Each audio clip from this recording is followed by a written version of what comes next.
Greetings. I'm Christopher Logan Hill, G.I. Joe Gamer, and our first Joe Takes live is Joe Takes 24.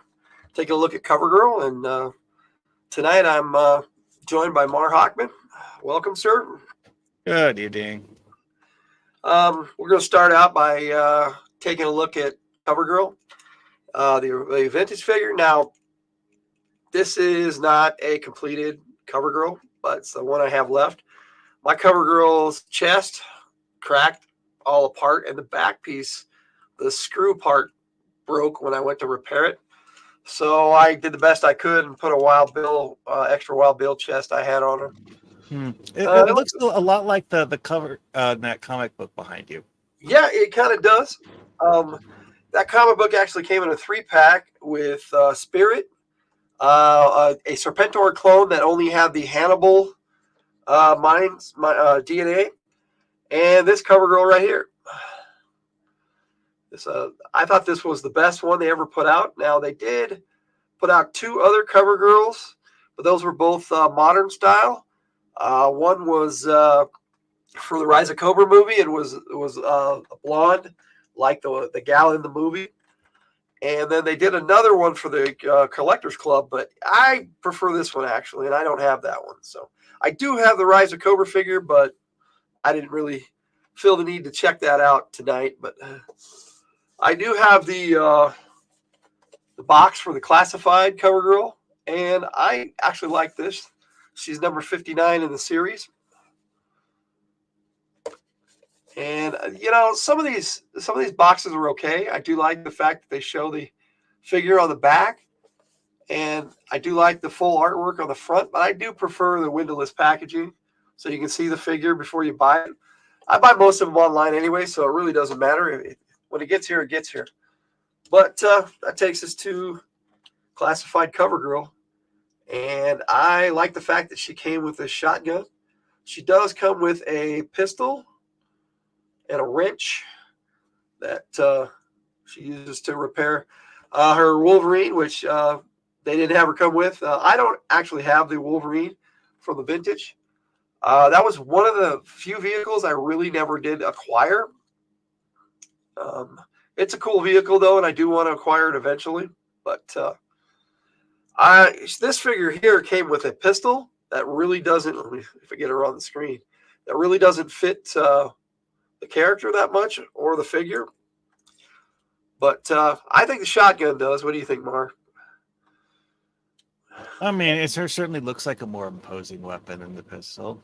Sure does, and we're talking about somebody who normally drives around a tank that fires 12 missiles. Now, in the comic series, she really didn't appear a lot in the old Marvel comics. She appeared in like issue 16, I believe, but they don't have any cover appearances of her. But I did pick up that comic 3-pack I was talking about with this book. Now, this book was pretty cool. Has a storyline where Spirit and CoverGirl are sent in by Flint to investigate this orphanage that is full of all these Serpentor clones, each with only one of the DNA patterns of the history's conquerors. And they had Snake Eyes join them, too, on that one. It was pretty cool. Now, I'm not big on the Image series, but that one was decent. Now, as far as the Marvel series is concerned, CoverGirl was there periodically throughout the series, and she was actually in a lot more special missions than she was the regular series.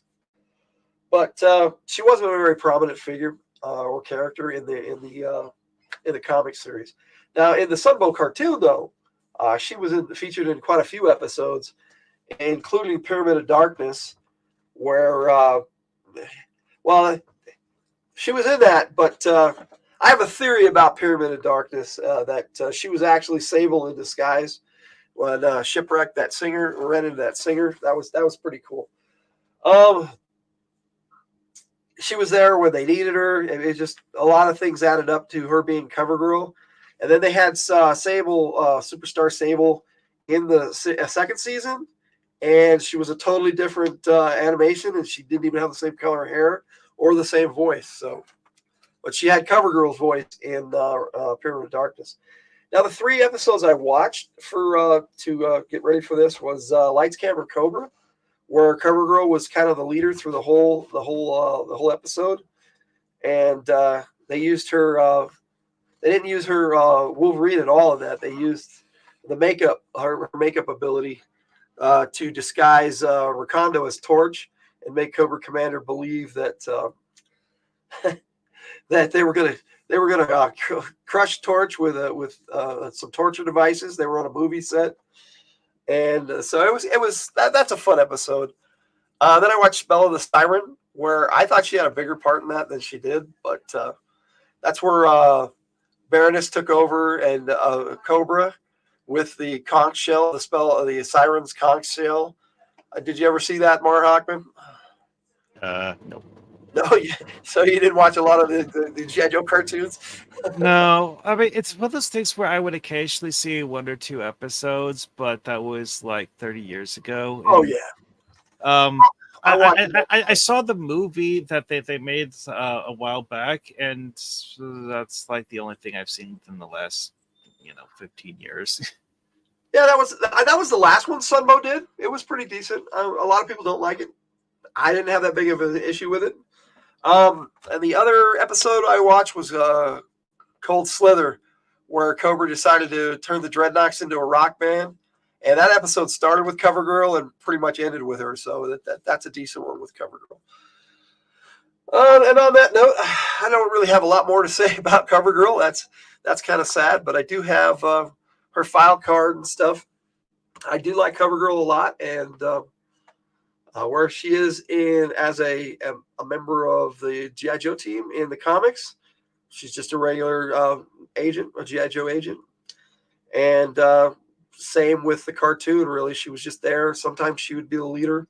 Another episode that she led him in was 20 Questions, where they went after Shipwreck. When he took the reporters off to show them that Cobra was real. That was a good episode, too. But in my headcanon, CoverGirl actually moved on and became a warrant officer and a military intelligence agent because she could do both. She could drive a tank and go do undercover ops, and she was doing that a lot in the comic book too. So that was kind of cool. But on that note, do you have anything to add, sir? Not really.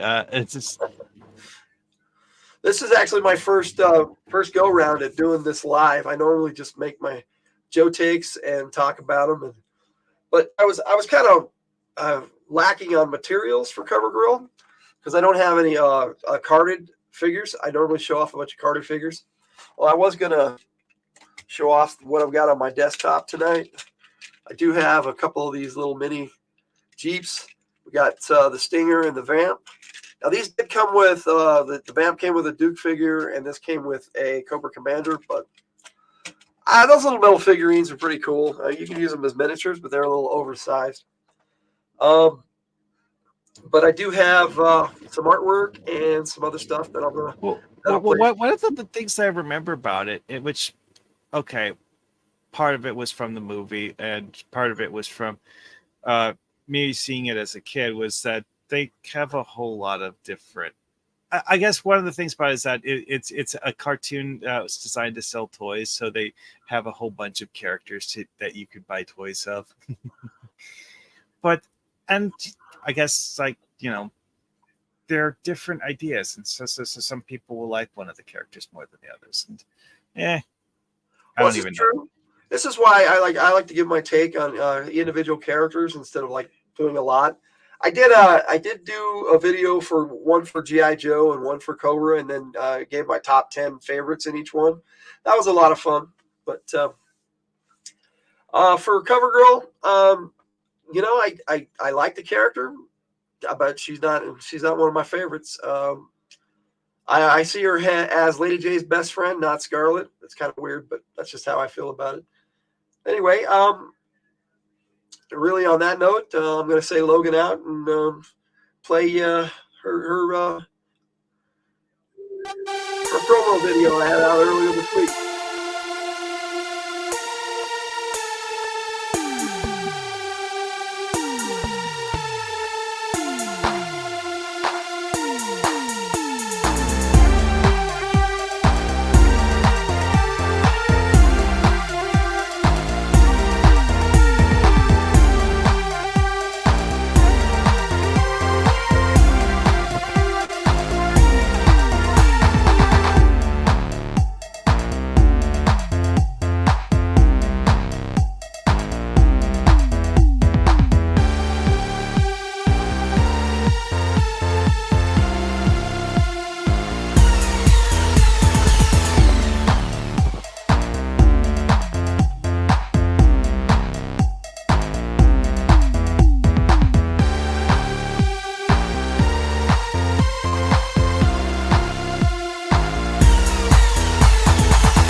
right, that's my take on CoverGirl. Next week we're looking at Lady J for the 25th Yo Takes.